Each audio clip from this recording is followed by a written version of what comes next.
Hello and welcome to TNWKS, the Now We Know show, the show where we discuss a topic of interest and by the end we will have learnt something new and hopefully you will too. I'm Zak. I'm Buzz.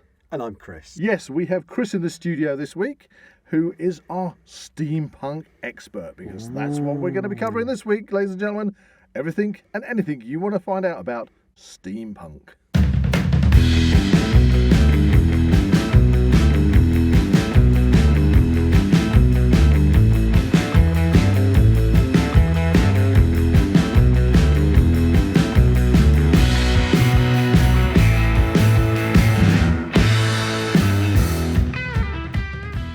If you enjoy the Now We Know Show podcast, support Zak Wylde Productions on Patreon or join our members on YouTube for early access, ad-free content and exclusive episodes. So before we get into steampunk, it's time for, you guessed it, Weird and wonderful. Wow, Chris joined in perfectly there. He gets gold stars for that. Yeah, it was almost like a barbershop quartet, although there's only three of us.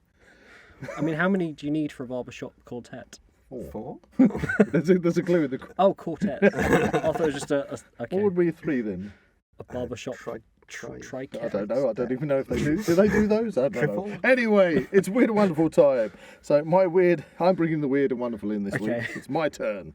And this week, I wanted to get something that was up to date. So this is a recently published Weird and Wonderful story that came out this week. A Bigfoot hunter allegedly stumbled upon monster 9-inch footprints in a Virginia woods. Wow. How about that?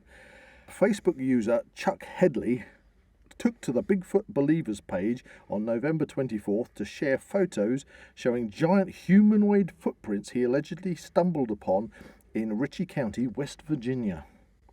The photos show giant footprints imprinted in mud close to a pool of water.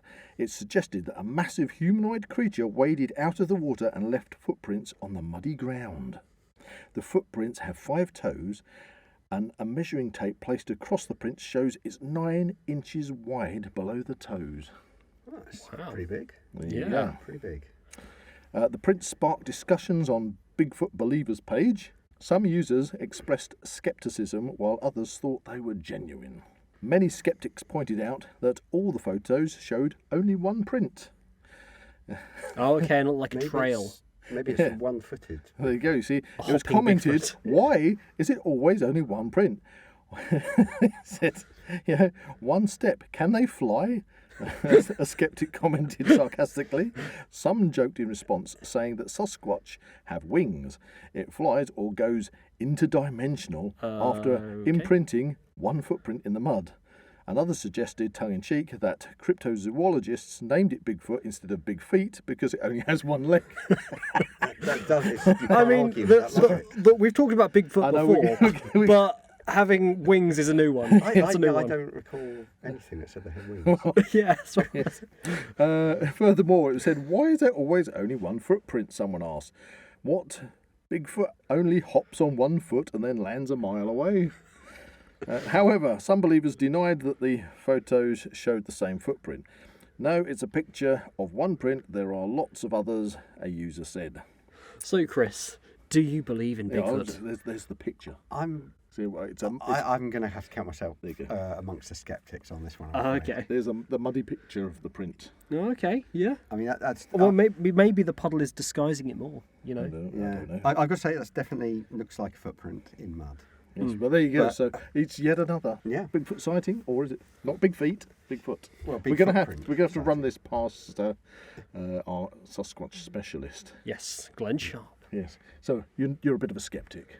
I am, I'm afraid. Yeah, I think. I can't see too many things wandering around the woods. Maybe Homer Simpson, perhaps. Maybe it could be Homer's foot. But anyway, so that's my Weird and Wonderful. Yet another up-to-date Sasquatch spotting for those squatchers out there. Huzzah! It's time for a little bit of, would I be correct in saying Imperial Empire style? Adventuring. In the dirigibles of old. Dirigibles. We want to know all about steampunk, and that's why we've brought our specialist, Chris Banks, into the studio. No pressure. No pressure here. Oh, good. But I've got to say, you are in rather a dapper outfit. Crikey. So for our listeners, would you like to describe your outfit? Well, I'm sure they've seen the thumbnail. But I'm in a red coat with green facings. It's based on a genuine Victorian military uniform. I've got the single epaulette in silver, indicating I'm an infantry officer, fairly junior. I notice you have a badge there. Oh yes, this is where things start going a bit steampunky. I have here what some people would recognise as a badge from Girl Genius, which is a webcomic, very much in the steampunk genre. And there are various sort of T badges. Yes, I noticed there's another one on your shoulder, which looks like First a cup with a T on it. Yes. Okay, what is steampunk? Because you're dressed in this wonderful outfit, not forgetting the fact that you're also wearing my Wolsey, Wolsey pith helmet. So your pith helmet. And of course the ubiquitous goggles. Which, oh yes. I believe you can't be into steampunk unless you have, or at least own a pair of goggles. That tends to be one of the jokes told, and to be fair, there's a lot of truth in that. Goggles and cogs. I'm going to jump in and I'm going to guess that steampunk maybe means different things to different people. So, in your own words, how would you sum up steampunk to our listeners? Steampunk is generally, and as you say, there are lots of views on this, but it's generally taken as a Victoriana, so the Victorian period. So yes, a bit of, as you said, the Empire, but also obviously you've got Germany and other countries. So this is that period, but you could say worldwide, yeah. Yes, so in America there's quite a lot of Wild West influence, because obviously that's going on at the same time. But across that sort of historical period, there's, if you like, weird science. There's what we were actually doing, but as it were, turned up to 11 or maybe even 12. So you've got steam engines. Obviously the Victorians had steam engines, but, you know, think of much better steam engines. So rather than a steam engine that can push a heavy locomotive across, imagine it pushing a zeppelin around the planet at high speed. Right. Okay. So you've got that sort of science plus, which makes it steampunk rather than just Victorian. So does steampunk kind of like sit in its own fantasy world, so to speak? Yes, I think that's pretty fair. It's a sort of alternative reality if things had developed differently or more right, so. So if we hadn't gone into the internal combustion engine so much, if everything had been kind of based on steam and continued in a very radical way. Well, that's a question. Is electricity a thing in steampunk? Well, I think the jury's out on that, to be honest. I would say, well, yeah, sure, you can have electricity, you can have the electric light bulb. But others would say, well, aren't you drifting into diesel punk there? Which is sort of a later period. That is another question I've got down. So since you mentioned it, let's bring that question up. As well as steampunk, are there other types of, for want of a better word, punks? Oh, yes. It starts with the cyberpunk genre, which I suppose a lot of people would associate with things like Blade Runner, the film. It's quite that sort of thing. Very futuristic. Yeah, and the sort of William Gibson books, Neuromancer and things like that. Okay. And then from that term, cyberpunk, people sort of coined steampunk as being a sort of an earlier genre. So cyberpunk comes on first, and steampunk kind of gets its name from a sort of earlier, just an early historical period. And then you mentioned diesel punk. Diesel punk. It's whether it's part of steampunk or not is kind of a matter of personal opinion. I kind of think there would be a bit of a crossover there. Sure. I think there is, and I think where you draw the line is very much personal opinion of how far you push technology. Some people say, internal combustion engines. No, that's not steampunk. Others don't take that hard a line. I'm quite relaxed, to be honest. I think I've seen, from when I've done a little bit of research into this, and I've looked at people at steampunk gatherings, there seems to be a lot of very kind of luminescent lights and things in their kits, in backpacks and things. So I kind of would imagine there must be some kind of electricity going on there. A lot of valves. Maybe a lot of steam valves. Could it be like electricity generated through? I noticed crystals as well were a thing. Well, Tesla coils are definitely a steampunk thing. So if you think of Nikola Tesla and all that sort of big, classic sort of Frankenstein sort of arcing electricity. That's really steampunk. Like Van Helsing type stuff. Van Helsing. Yeah, big switches with lots of arcing electricity. Oh, my creation! Big it's alive. Sparks everywhere. But I mean, some people might balk at that, but I think that's pretty much in part of steampunk. It's and certainly, as you say, you see a lot of people with a sort of little mini Gauss type or Gauss balls and things like that that sort of decorate. The ones that the type that you touch and the plasma inside reacts. So they're the ones that make your hair stick up. No, that's that's a Van de Graaff. Van de Graaff machine. Yes, but who knows? Maybe there's a steampunker out there who actually has a Van de Graaff machine backpack. Well, when you touch him or her, your hair stands on end.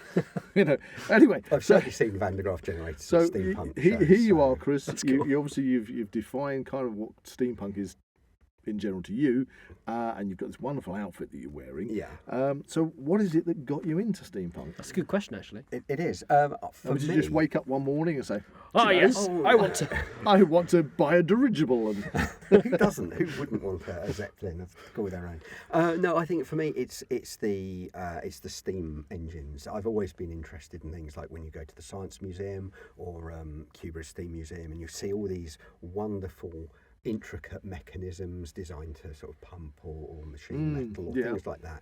And it's that sort of era where really tools that you used had a nice aesthetic. Yeah, I can see what you mean. Brass not just built for the job, not just built for the job, and not just built to be thrown away. They were also kind of, as you say, they had an aesthetic look about them. They were almost sculptures, in their own right, like a marvel to the eye. Yes. And I think that sort of life, in the same way the lifestyle is the one that attracts people. It's the I say Victoriana, but obviously nobody really wants to dwell on colonial oppression, urchins falling into machinery, dysentery, children being sent up chimneys and things.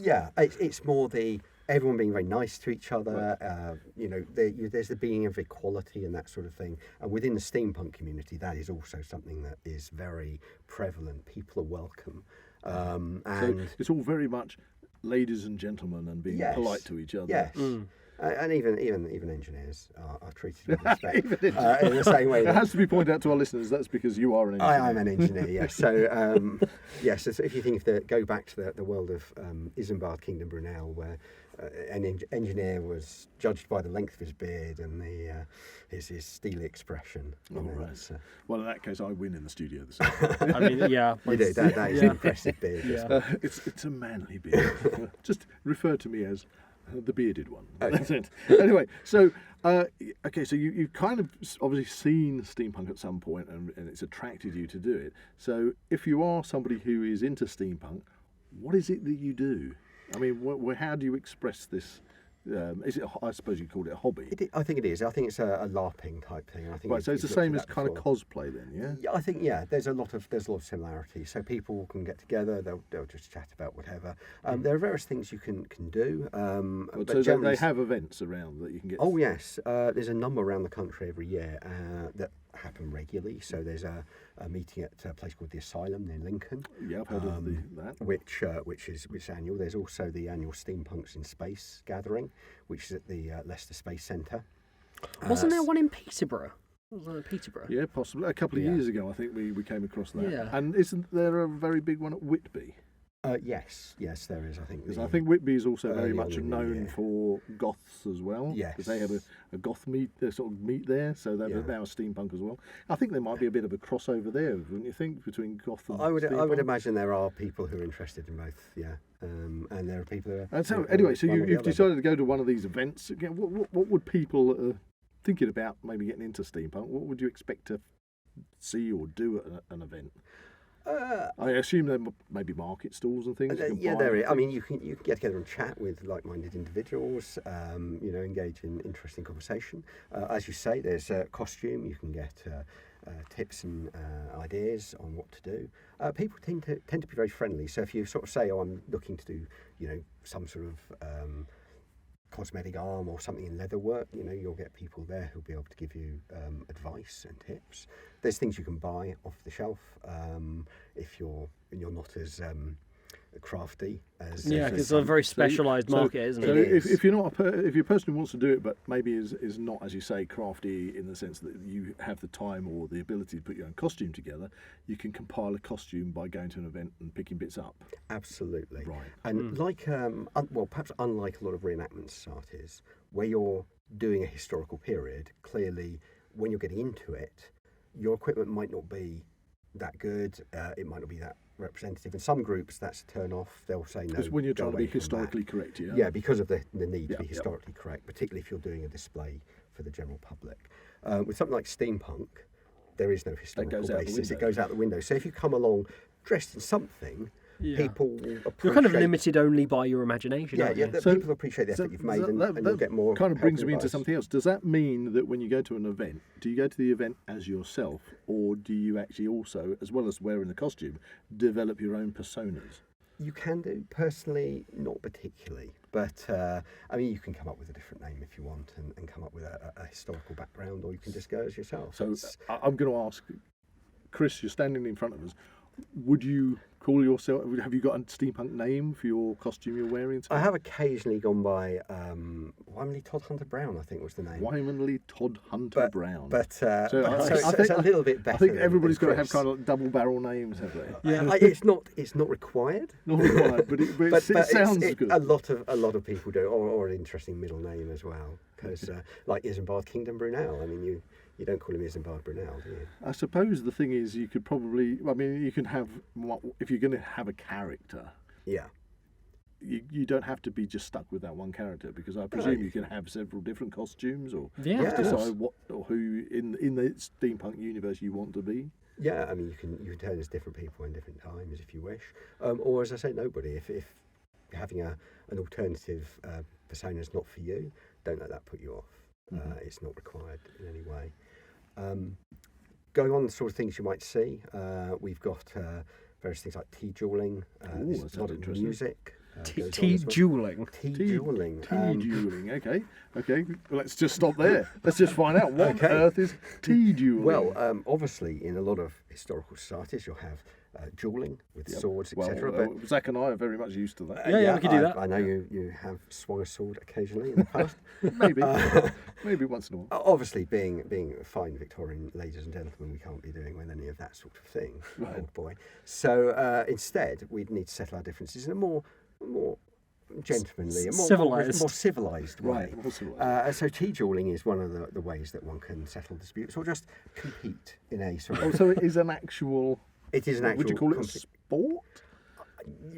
I think sport might be pushing it, but it's certainly a competition. Does it have rules? It does. Right. Okay. So it's actually formulated that there is a set of rules. I think the rules can vary a little bit depending on where you are. Have you done tea dueling? I have taken part in tea dueling. Teach us and our listeners a little bit about what's involved? Well, it's very simple. As you might imagine, it does involve tea. Right. And indeed biscuits. You need to make notes of this. Well, you can find it on the web. Okay. Now, some groups will have a restriction on which biscuits you have to use. Others are more liberal. But generally, everyone there will be a plate of biscuits, and everyone chooses, and it will be all the same. So if you were having to describe this, how do our duellers, how do they set up? So you've been invited to a tea duel. What can you expect? Well, firstly, you'll be invited to shake the hand of your opponent, because obviously we're all friends here, so if you like to shake each other's hands. Oh, hello. Hello, the bearded one. I'm Zak.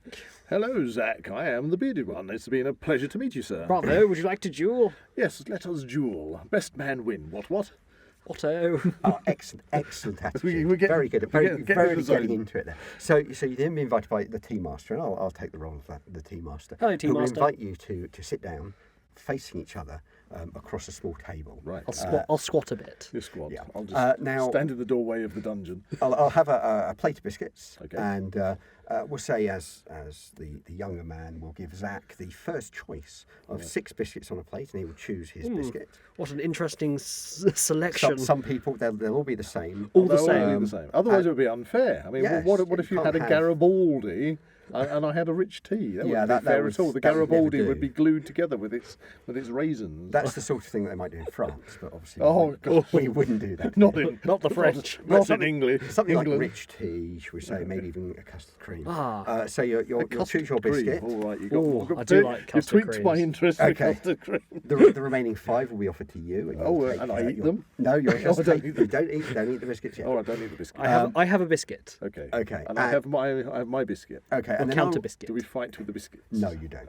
Oh, Well, not directly. Stab you with a biscuit. so I should crumble it into I feel your eye. ungentlemanly conduct is entering the room. I have to ask you to calm down. Okay. actually. So, it's very exciting. That's what the Tea Master's for. That's what the Tea Master is Indeed, for. indeed. So I will make sure that in front of you I put 2 identical cups of tea at the same Are temperature. these in China cups? Of course. Not a mug. A mug. I say. Wash your mouth. We're not builders. Yes, you'll be excluded if you start saying that. No, thrown out of the competition. Anyway, so on command, you will hold your biscuit over the tea. Okay. So that will be Heard present. that. I'm presenting my virtual biscuit. And then on the command, you'll be given dunk. Okay. And you will dunk your biscuit We're into dunked. in a smooth, immediate motion and no hesitation. Okay. And after 5 seconds, I'll say withdraw, and you can take your biscuit out. Now, you will hold your biscuit as long as you'd like until you Does are it confident. Is that dangling dangling down? or It's totally horizontal? up to you. Some people say dangling, some people say Vertical. face up. Ooh, It's that's- face holding it upwards. I'm assuming it's getting rather soggy at this It point. is. It is. The thing is, to win, you have to eat your biscuit after your opponent.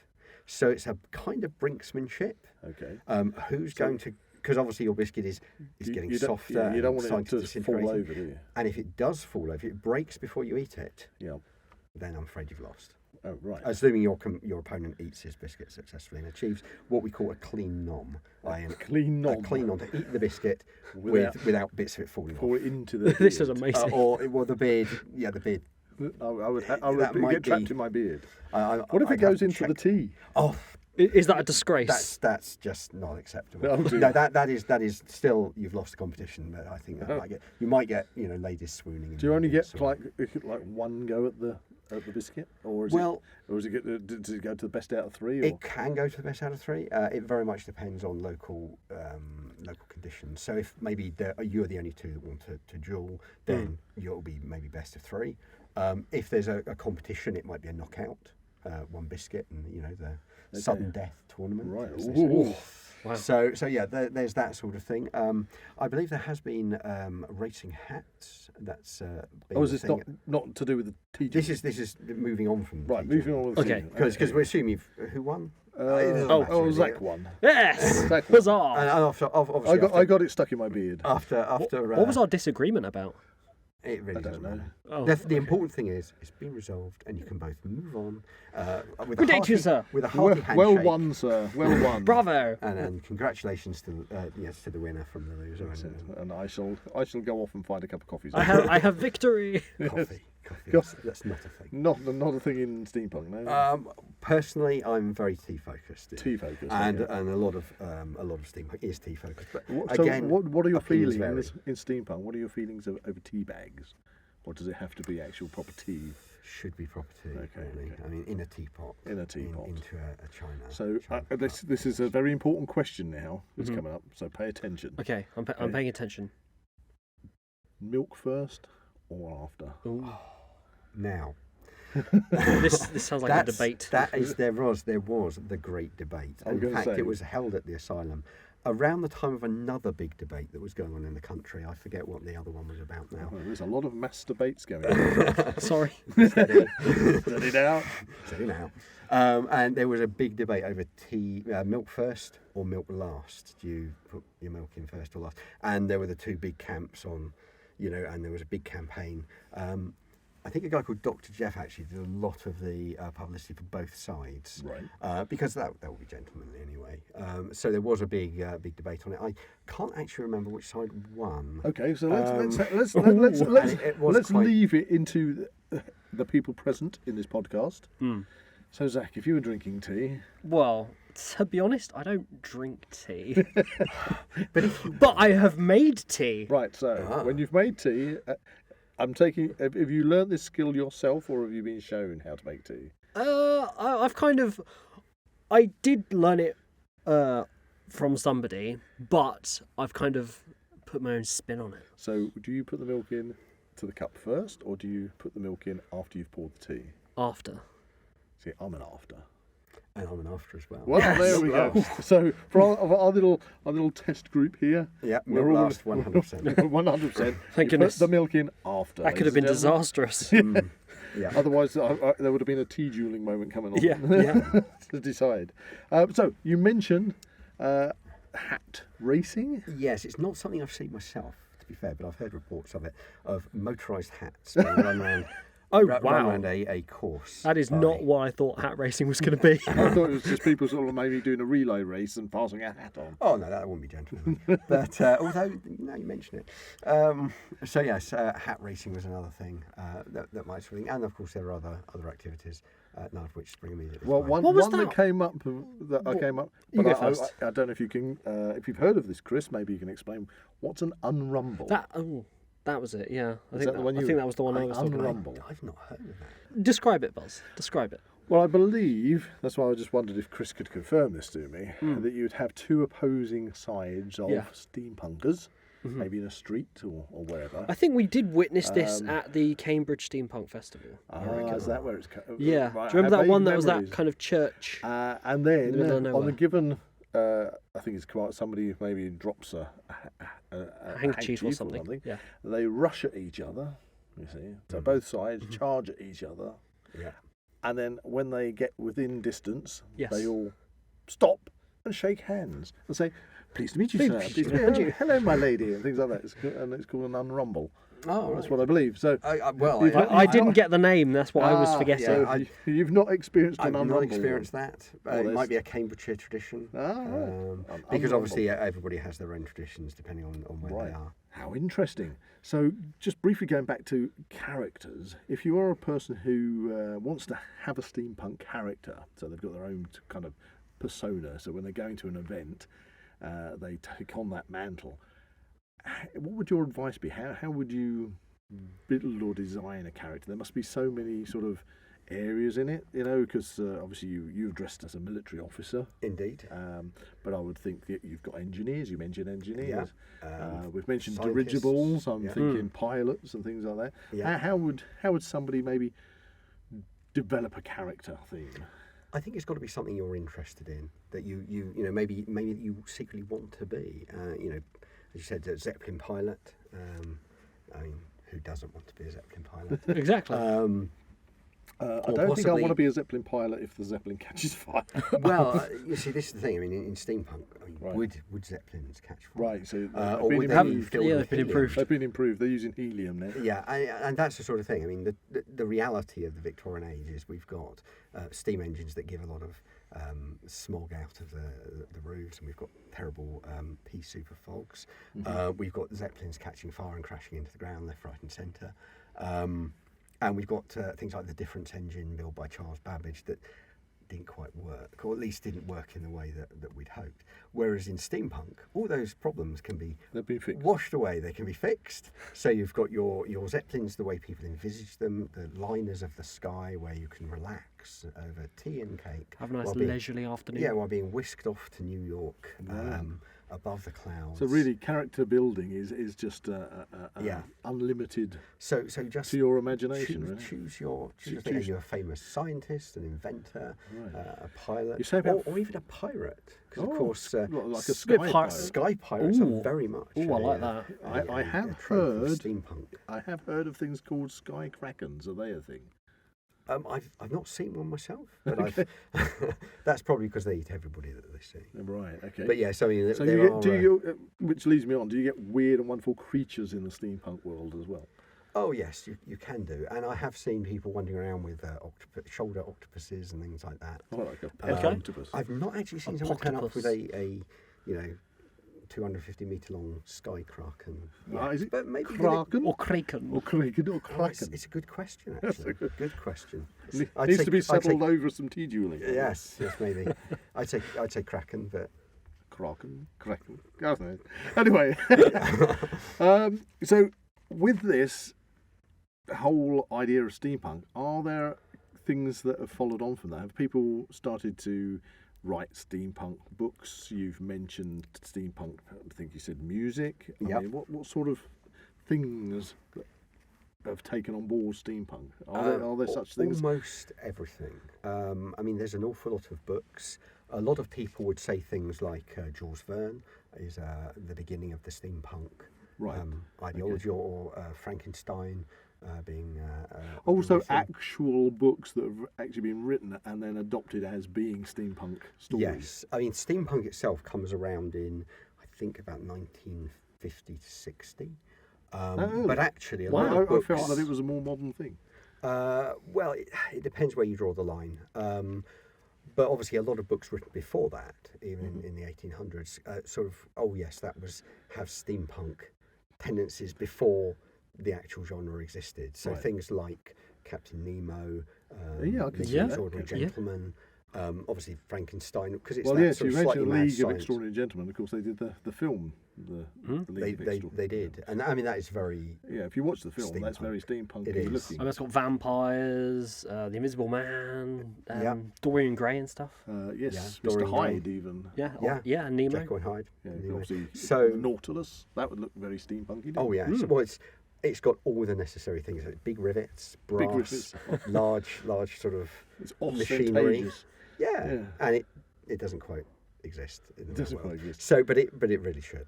Well, when it comes to what we said, books and stories, going on to, we've just touched upon films.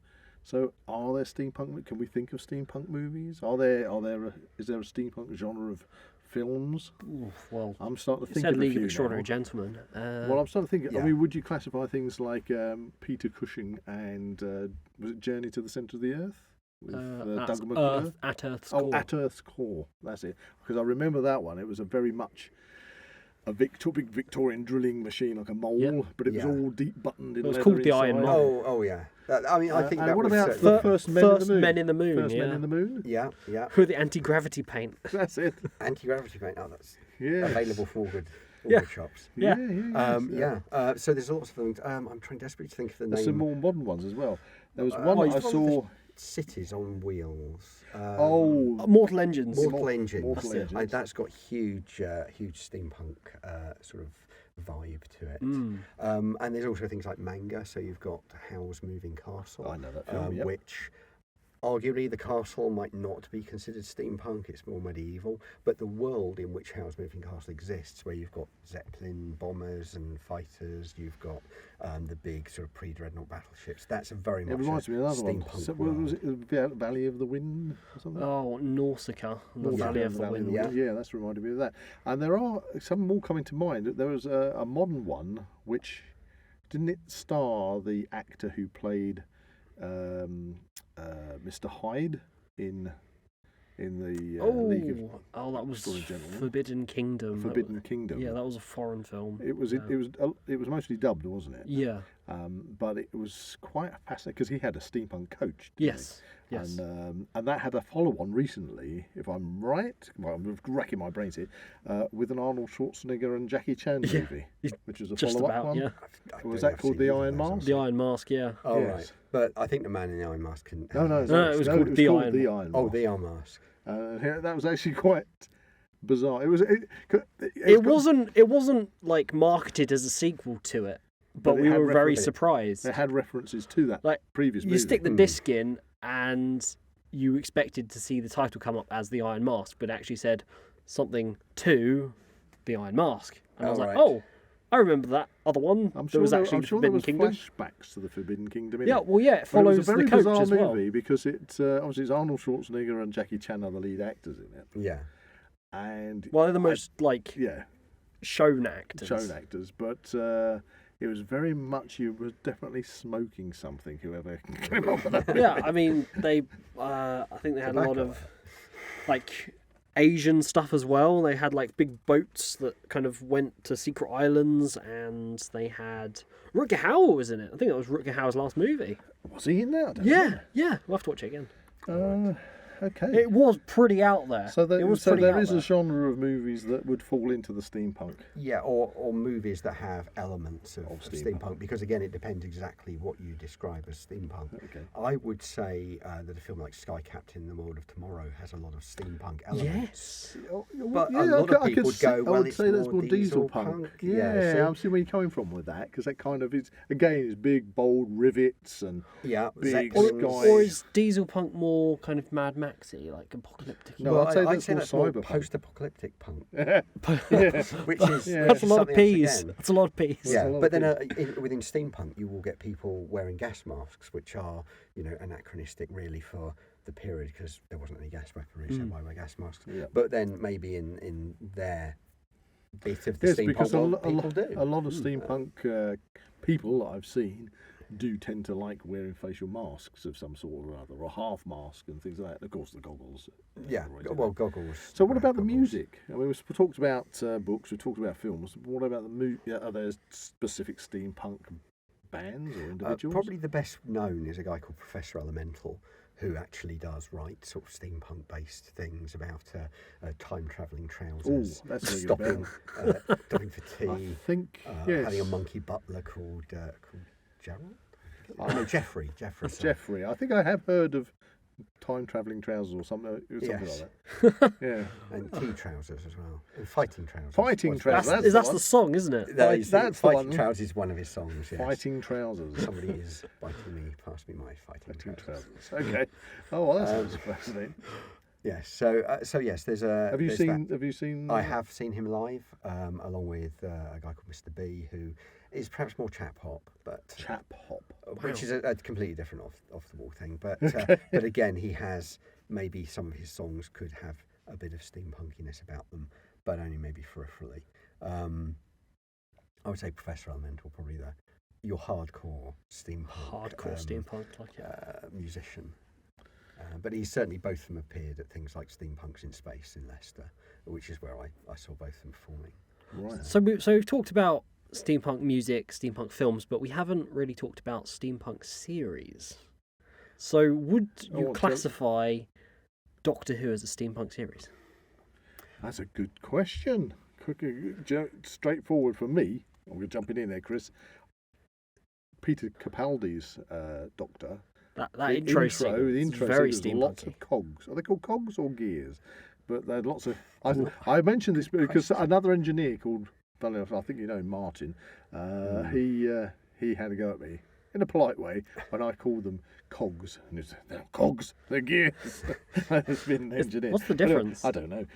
But anyway, yes, that Peter Capaldi's Doctor Who had a lot of cogs in it and things. So yeah, that's a really good point. So is Doctor Who steampunk? I mean, for me, Doctor Who is traditional old Who, which definitely isn't. But yeah, Peter Capaldi, I've heard that said by a lot of people that there is definitely a steampunk edge to Peter Capaldi. So if we go back to classic Who, I would say not. But then you've got instances where you've kind of got it set in Victorian London with like Talons of Weng Chiang, and that's very steampunky. It's very in my Victorian. Opinion. Yeah, but it's. I thought it was more of a play on Sherlock Holmes. Yeah, but then you do have the it depends technology. Where you want to draw the line, really. You do have the technology of very good. What's the bad guy's name in it? Magnus Greel. That's it. So yeah, you could sort of see tendencies there. I suppose it's anything that throws up where you've got something where you've got sort of like valves and things like that. Valves, cogs, and goggles, and pistons. Oh yes, pistons. And what was that Series that you've been watching recently on Amazon? That would be yes, Carnival Row. Carnival Row, I would say, is definitely strongly steampunk. And that's also got the kind of fantasy things as well. Yeah, that's got a lot of fantasy. There's all the sort of steam trains and because that's got a lot of dirigibles in it. Yeah, and it's but it's also got a lot of fantasy creatures in there. So. It is, and how much fantasy do you like in your steampunk? And again, that's another place where people will draw the line in different places. So I spoke about somebody having an octopus on their shoulder and walking around a show. Well, some people might think, well, that wouldn't be the sort of thing you do. And others will be totally fine with that, as I am. So if you want your elves and things like that, or your is there steampunk snobbery? I think there's differences of opinion. I don't think I'd push it as far as snobbery. Do you get sort of cliques in steampunk? Is there people, you go to an event and maybe, that's like the upper crust of the steampunkers, and then we look down on the ones that are the casual steampunk. It's not something I've encountered. I'm not. The trouble is, it's such a worldwide phenomenon, and there's things going on in America. So you basically, generally, if you meet steampunkers, they're all a good crew. I've not encountered anybody who was any rogue elements. Yeah, but unfortunately, with a big pastime or any big group, you're going to get the odd one. Well, no, I can't mention it because over the years we've done so much, period reenactments that you do get this kind of very, very kind of your authenticity fascists sometimes. Well, yeah. And then you have other people that are much more easygoing, which use what's known as the 6 foot rule. Yeah. As long as you look authentic at 6 feet, it doesn't mean that your underpants have to be made out of wool. No, because generally the general public won't see that. Yeah, so and again, but you don't get that with the steampunk. Well, no, because as we said earlier, nobody's going to come up to you and say that uniform is incorrect. You've got the wrong buttons on it for that period jacket. Absolutely, because there is no authenticity. As we said, if you're doing 14th century and you're wearing a 15th century helmet, that's clearly anachronistic and clearly wrong. And if you're trying to present 14th century, it's something that has things we know did and didn't occur in that period. Right. Steampunk, it's completely wide ranging. The door is wide open. It's got all the. It could be like even said to be in like the future, the past, the present. Well, when would it occur? It's interesting because I knowing that I was coming and doing this podcast, I asked a number of people around the company where I work today, what do you think of as steampunk? And that phrase, it's sort of the past with historical bits, came up several times. Most people mention Victorian sort of England. But that idea that, you've got sci-fi or better science than you should have in the period is very much a key part of it. Well, so you kind of, if it's its own sort of split off timeline from Victorian, as if like, are you saying it's like if we hadn't taken the route that we did into the 20th century, that if it split off in its own timeline and developed its own technology, really heavily based on steam power, to bring it up to a futuristic. So it's because, as you said, Zak, it kind of has a feel of it that it is very much more futuristic than the time we live in at the moment in certain aspects. Yes, because you get things like steam-powered spacecraft, and clearly, well, off to the moon. You mentioned it with Doctor Who. As I kind of imagine, there's also sort of things like mad professors who also design time travel and things in it. They're just misunderstood. You get people dressing up in like TARDIS themed steampunk costumes, don't you? Yeah, and I've seen that. There's been cog powered K9. I think I've seen a cog shaped or brass or copper R2D2. Yeah. There's that. I've seen that, and it's kind of so people are taking themes and ideas from other things, and of course that classic Doctor Who enemy, the Dalek.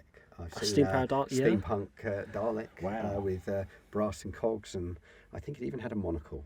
Nice. What did it say? Classy.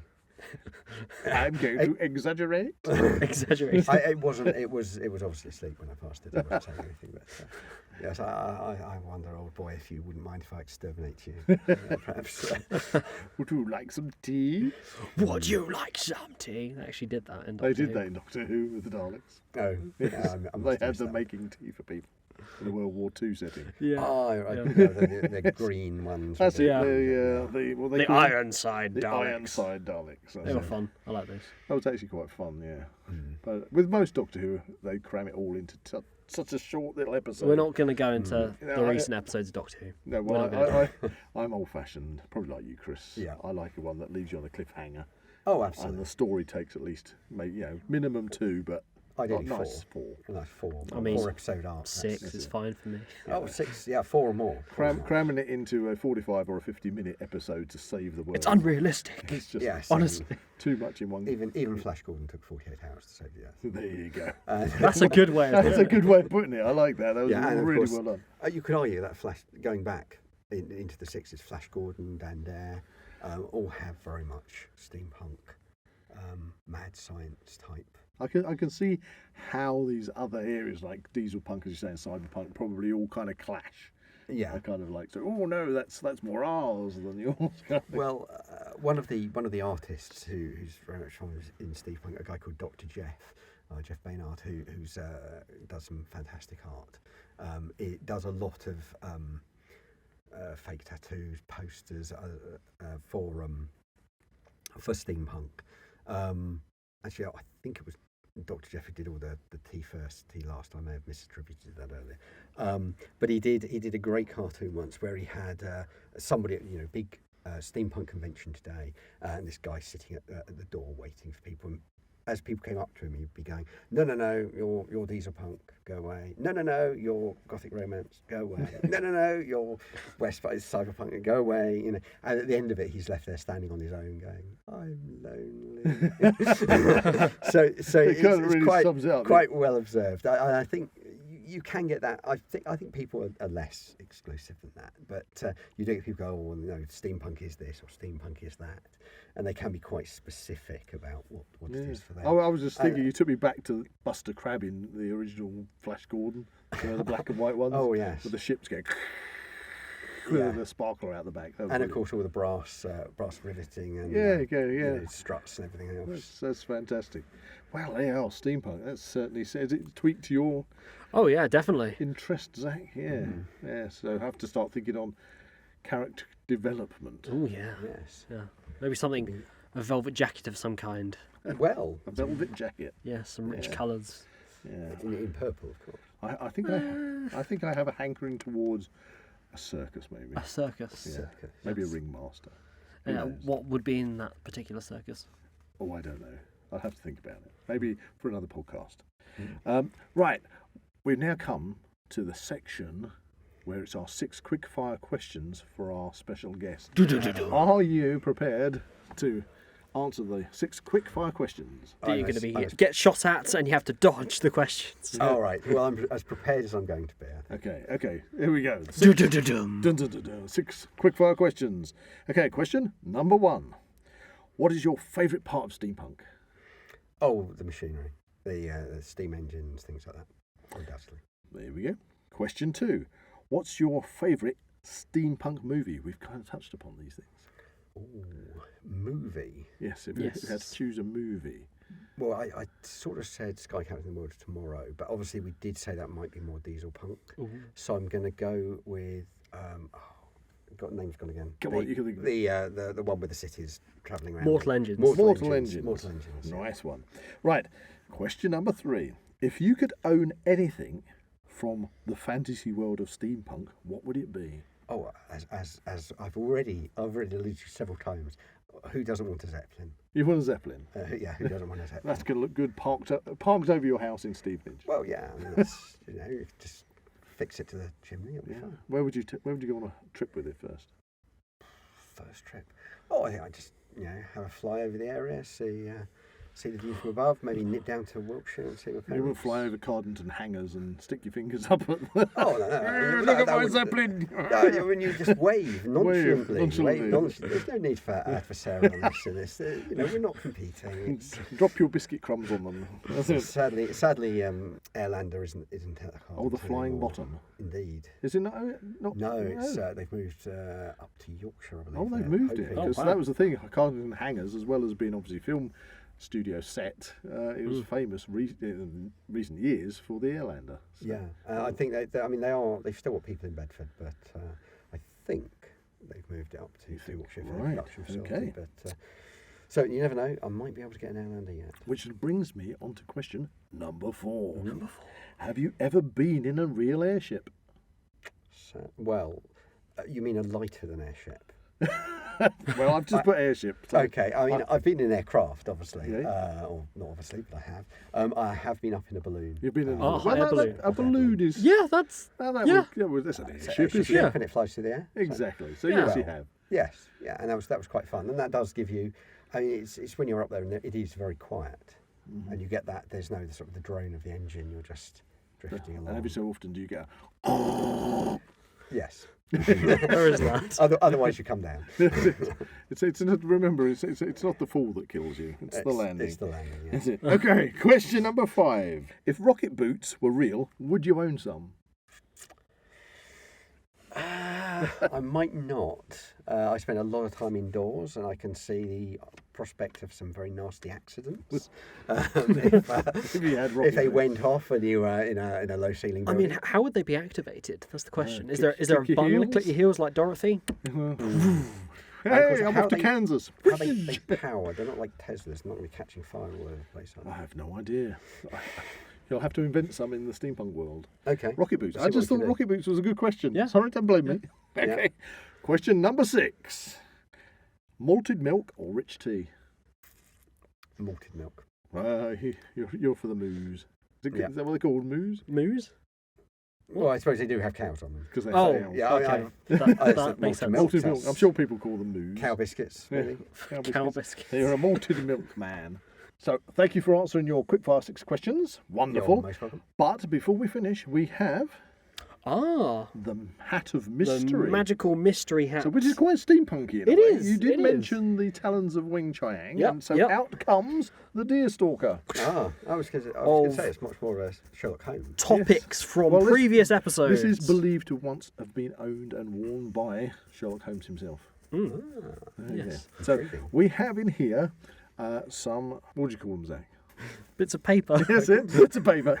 It's very, very, very technical. We have some very technical bits of paper in the Deerstalker. And as our special guest, Chris, we would like you to delve in there and choose one at random. So this will be to choose the topic for our exclusive episode that will be available to our patrons and YouTube members, where we talk about a previous episode and sort of sum up things since then. Maybe develop. Yes. So what have we got? We've got Episode 6, Adventure. No, not adventure game, not adventure game. No, Chris, no. Why would you do this to me? Adventure game. Why would you do this to me, Chris? Thank you, Chris. We were friends. Is that the old TV series, The Adventure Game? No, I don't know. I know the adventure game. He wouldn't remember the adventure game. The Aspidistra. That's the one. Grandfather. Yeah, I used to love that. Oh, no. Now, this one was where we trialled a podcast doing, the old adventure games you used to get on something like the Spectrum and things, where you just literally get one line of writing. It says, you travel down a road, you get to a crossroads. Do you turn east or west? Yes, almost a fighting fantasy game. But that's it. So we thought we'd do that on which episode was that? Episode 6. Episode 6. Wow, that was a long time ago. Have you heard of Escape the Dark Room? Escape the Dark Room? No, I haven't. I've heard of Escape the Dungeon Sound Studio. No, I'd like to escape the Dungeon Sound Studio right now. I can see it in your face. Episode 6 didn't go very well. Right. Not for me. Not for the in the hat. Wait, who's in charge of the hat? Who's in charge of this hat? So I'm going to look forward to talking about that one. Oh, of course you are. Yeah, so there we go. That's for our exclusive episode. Did you win? Did I win? No, he was the dungeon master or whatever you call it. Oh, right, okay. But I think you had a computer for that. Oh dear. Just don't mention nubbly women. Stop it. Not the nubbly women. Out of context, it doesn't make any sense. No, we'll discuss it in the exclusive. Why have you done this to me? Thank you for coming to the studio and explaining to us all about steampunk. Yes. I'm sure there's probably much more that we haven't covered. And would you like to come back again in a further episode? Might not be about steampunk. You might want to tell us about some other specialised subject of yours. Oh, yeah, I'd love to come back. It's been great. Thanks very much for having me. Well, you did say you wanted to do another cheese. Yes, we discovered this. You're a bit jealous. Into the studio, we discovered you're a bit of a cheese man. I do like a bit of cheese from now. Right, so I think there may well be another cheese tasting on. Apparently, only 14 cheeses is is not enough. Not enough. Well, we had planned on there are 6. so many more. We had planned on 6. 6? 6, that's an evening's cheese eating. I mean, that's not It turned out to be 14, and now I'm being told that 14 is not enough. Is not enough. Not to be the ultimate cheese tasting. Okay. In that case, you've got an invite to another cheese session. Excellent. You'll have to bring some cheese. I was going to say, shall I bring the crackers? But maybe I can both. look out for some cheese. Well, or maybe it could be a cracker tasting, but we just have cheese. Cheese to complement the crackers. Yeah. Maybe. If you enjoyed this podcast, please like and subscribe to this channel and comment below any suggestions of topics or activities you'd like to listen to in future episodes. That's a big dirigible goodbye from Zak. That's a what, old bean? Enjoy your tea. Goodbye from Buzz. That's a splendid good day to you, sir, from Chris. Goodbye. You can find the Now We Know Show podcast on YouTube, Spotify, Amazon Music and Apple Podcasts. Keep up to date with everything ZWP on Facebook and Instagram, or visit the Zak Wylde Productions website at www.zakwyldeproductions.com. And remember to join us on Patreon or become a YouTube member for early access content and exclusive episodes.